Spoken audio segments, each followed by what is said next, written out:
adeegyada caafimaad ee ay Danab bixiso kuma koobna oo kaliya askarteeda hase yeeshee waxaa ka faa'iideysta shacabka Soomaaliyeed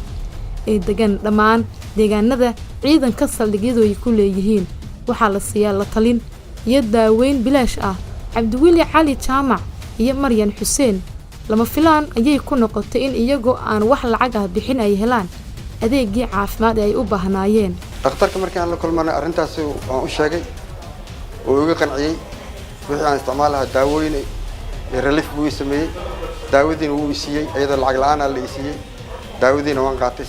sida aan u cun lahaa xataa waa la ii sheegay waana ku maasantahay mataqaanaa xafiiskan noogu sameeyay inaan adeeg ka helno si lacag la'aan oo bilaash waxaan isdaayay lacag laga qaadanayaa isbitaalka maaragtay lacag keen dhiiqaadka keen cabiraadka keen wax walba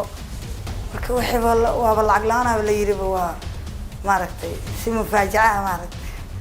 yaa baa waxa la yiri daawooyinka qaado waa lacag la'aan waan lagu daaweynayaa laba xidig leh Dr. Xasan Maxamed Maxamuud dardaarankiisu waa Danab iyadoo gudanaysa waajibaadkeeda amni haddana markasta waxa ka go'an in shacabka laga taageero